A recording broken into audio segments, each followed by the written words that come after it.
I can chew and eat a meal or drink without any problem. Of course, I've been chewing for 25 years, so I suppose that helps. It's interesting also as to who chews tobacco. It's easy to think of the farmer and the coal miner, the steel worker, the person who is in a working environment where he can't smoke. But there are many other people in different sales of chewing tobacco have been increasing now for 10 years and have already surpassed the level of sales back in 1956. Our current barn painter is becoming quite famous, as a matter of fact. Harley Warwick is the last of the barn painters. He's been working for us, I would guess, for over a substantial part of the Midwest and some places in the South. And he's a craftsman. I think you would agree if you saw him work that it's amazing how he cuts a sign in and quickly brings it to life. Mail pouch has been sold for something over 90 years, and the Coleslaw is a very popular product in West Virginia. And since we are the only chewing tobacco factory in West Virginia, years ago somebody coined the phrase that mail pouch is as good as Coleslaw. And from there it was a natural transition into calling it West Virginia Coleslaw, and it's known in this tri-state area as West Virginia Coleslaw by many people.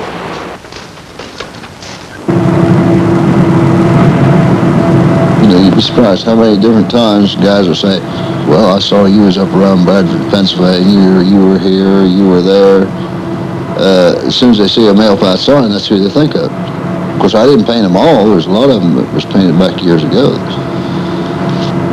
But at least you've done something. I mean, if you kick the bucket tomorrow, there's something to show that you've been here. You've left something anyway.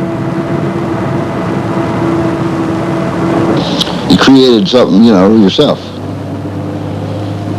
It's carbon copies, one right after the other, but still, each one is an individual sign, though, so there's no two alike.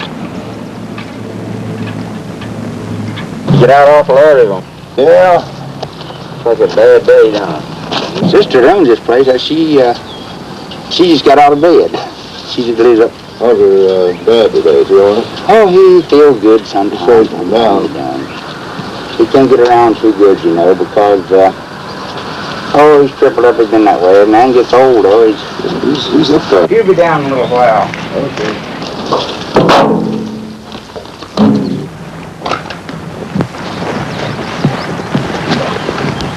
Already knew how to paint signs before I started on this. Before I went to service. And I've done quite a bit of it while I was in service. We had a sign on our barn there at home on the farm. Mail pouch sign. Crew come through painting, and I got talking to them. They was needing a helper on one of the crews, so I just went across the road and packed up my bag and went with them, and that was it. It's like a old country boy just took off. But I always looked at that sign on the barn. I said, boy, I'd like to do that. And you just kind of wondered who was doing it, and I never did find out. And they come through and painted it. So I started to work with them. As far as this job, it's ideal. There's nobody telling me when I have to go to work. Oh, they expect you to get out and turn out a schedule, you've got to make a showing or it sends you down the road, but you can more or less adjust your own schedule. If I want to work here this week and take next week and do something else, I can do it. Then the following week I'll come back out. So nobody hassles you on it. That's what makes it ideal.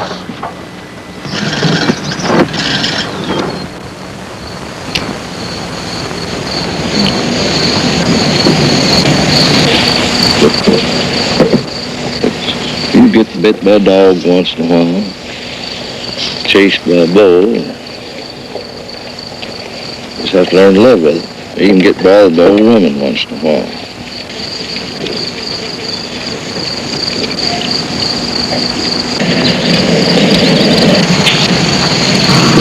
My, oh my, but that looks nice.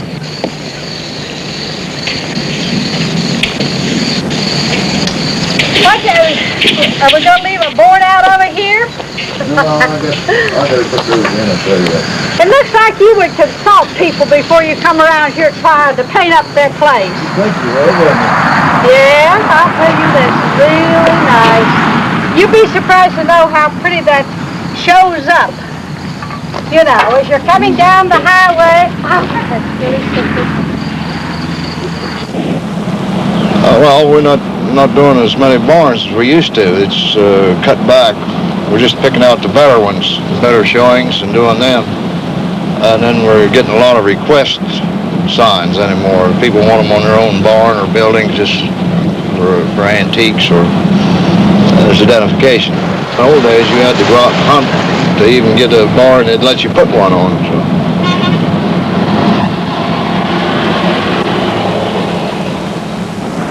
What would something like this bring if we were to give it to the symphony for their auction or something like this, Anthony? Well, we gave a sign to the Pittsburgh Education Television Station, and they sold it for auctioned it for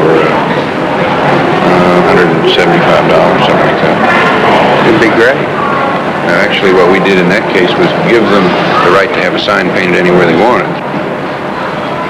We have them in some very nice places, Holiday Inns. People are using them for decoration. Yeah, great. Have you gone from the big barns down to this side all the time now? No, this is just a little added feature here. But you see a lot of these sort of this size around, don't you? Like the small Well, there's a lot of little barns this size. In fact, I done two yesterday. It was much larger than this. Where were they, the big ones? Oh, yeah, they're bigger. They in West Virginia? The small ones, yeah, they were just out of Charleston here in that Monroe right? County, out on 119 East. How many states have you made these signs in? There's 9 states right now. Not complete states, but parts of. What is your deal with the farmer on this thing? We pay him what he requires to get his sign painted. No. Sometimes it's more than others. Do you have to then refurbish the signs every few years? About every 3 to 5 years. It depends on how the What side of the exposure. He's exactly right. You And scout the territory and say that's a good one, that's a bad one. he knows. It seems strange to me. I mean, I'm doing the same thing I've been doing for almost 30 years, and then all at once it becomes something interesting. So it's not me that's changed or anything, or I'm not doing anything different. It's just the way the country's changed. It seems like everybody here stays pretty local. A farmer, he's here for the rest of his life. But you get out in your industrial areas like Toledo and through there, and doctors and lawyers and everybody else owns a whole string of farms. You may have trouble chasing him down because he may own a farm in Toledo and live in Cincinnati. It's a big business farming now. See, people used to think of farmers as a hayseed, going out the straw in his mouth, These farmers in Indiana now has got about 2 or 3 degrees in agriculture and animal husbandry and this, that, and the other. They're all college graduates, and they farm 2,000 and 3,000 acres. They're just as easy to deal with as everybody else, but you'll have trouble tracing down who owns what property. Actually, myself, I never saw a stranger in my life. If I walk in a place, I'll talk to somebody. If they want to talk, if they don't, then I'll just cut it off. But you have to like people. You got to understand, they've got problems same as anybody else. You go in, I went in a lot of farmers' place, and he chewed me up one side and down the other, and I never said 2 words yet. So I figured, well, I'm the first guy he's run into. He's had a falling out with his wife or something, and I'm the whipping boy. So you just stand there and let him get it out of his system, and then say, okay, now that you got that over with, I'll tell you what I'm here for. Things go along all right then. The best way this could be used probably would be to somebody who has a interior decoration idea in a bar or in a rec room.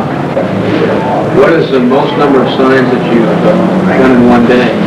Well, by myself, 4, I think it's about 11 on repaints. Now, new, it takes a little longer on those. Most I ever did was a crew when I had a helper with me. we done, I think it was 9 in one day. That's, you know, not real large warrant, but still, you get the same amount of letters on small ones.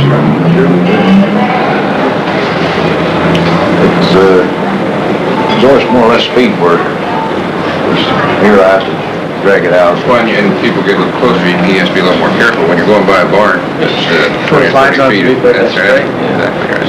Controlled sloth, so I call it. You know, since you told me that, I've looked at them a lot more closely, and they still, you can't see any. No, but we always said if they're within 2 inches, they're perfect. That'd probably be the future sign painter right there. If I stay on it long enough, he'll probably be the one that takes it over. So. He's pretty good with a pencil and a brush. Got another son, he's 17, but he just don't quite care for it. He wants to be a mechanic, motorcycle mechanic. If it'd be some young guy come down the road tomorrow, if I was working on a sign, and that guy stopped and he convinced me that he was serious about learning the trade, I'd let him go work with me. But I'm not going to go ask somebody to go to work. If he's not interested enough to come out and say, well, you know, I would like to learn that. How about showing me? Well, I'd show it. But yet that hadn't happened.